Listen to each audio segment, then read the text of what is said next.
சகாயருமா இருக்கிற இயேசு கிறிஸ்துவின் நாமத்தில் உங்களை யாவரையும் கூட அன்போடு கூட வாழ்த்துகிறேன். இந்த மார்னிங் மன்னாட்ட தின தியானத்தின் மூலமாய் உங்களை சந்திப்பதிலே மிகுந்த மகிழ்ச்சி. கர்த்தர் இந்த நாளிற்குரிய வார்த்தை இயேசுவின் அற்புதமான அன்பு. என்னுடைய ஆதார வசனம் 1 யோவான் 4ஆம் அதிகாரம் 10ஆம் வசனத்தின்படி, அவர் நம்மிடத்தில் அன்பு கூர்ந்து நம்முடைய பாவங்களை நிவர்த்தி செய்கிற கிருபாதர பலியாக தம்முடைய குமாரனை அனுப்பினார். புரூஸ் இம்ப்ரி என்ற ஊழியர் வேதாம கல்லில் பயின்ற பிறகுதான் மாணவி 2 வயது மகனுடன் அலாஸ்கா மாகாணத்தில் இருக்கிற ஒரு சிறிய கிராமத்துக்கு போனாங்க. அந்த இடத்துல செல்ல அவங்களுக்கு 2, 3 பேர் அமரக்கூடிய சிறிய விமானங்களில் பயணிக்க வேண்டியதா இருந்தது. விமானங்களில் குலுங்கும்போது பயந்து போன அவருடைய மகன் தனக்கு மிகவும் பிரியமான படுக்கை விரிப்பினால் தன் முகத்தை தரையிறங்கும் வரை மூடிக்கொண்டான். அதை எடுக்கவே இல்ல. பிறகு புதிய இடங்களுக்கு சென்ற வேறு கலாச்சாரத்தை சார்ந்த புதிய மக்களுடன் வாழ வேண்டிய சந்தர்ப்பம் அவரிடத்தில் கிடைக்கிறது. அப்பொழுது தனக்கு பாதுகாப்பை தருகிற என்ற உணர்வோடு தான் எப்பொழுதும் அந்த படுக்கையினுடைய விரிப்பை தரும் என்று உணர்ந்ததால் எப்பொழுதும் அந்த படுக்கை விரிப்பதை தன் பக்கத்தில் வைத்துக் கொள்வானாம்.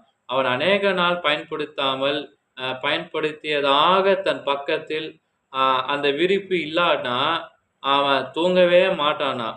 ஒரு வருஷம் கழிச்சு ஒரு நாள் அம்பிச்சிறி ஊழியத்தின் நிமித்தமா வேறு ஒரு ஊருக்கு தனியே பயணமானார்.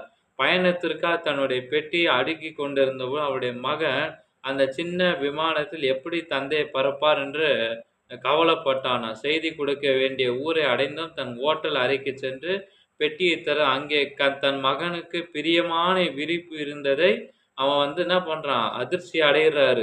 அதுக்கப்புறமா பதறி போய் தன் மனைவியை கூப்பிடுறார். விஷயத்த சொல்றார். அவனுடைய ஒய்ஃப் தனக்கு அது ஏற்கனவே தெரியும் அப்படின்னு அவர் வீட்டை விட்டு போனபோது தான் அவங்களோடு பார்த்தீங்கன்னா மகன் அவளிடம், அம்மா கவலை வேண்டாம், என் படுக்கை விரிப்பை அப்பாவின் பெட்டியிலே வைத்திருக்கிறேன், அது அவரை பாதுகாத்து கொள்ளும் என்று அவன் சொன்னானாம்.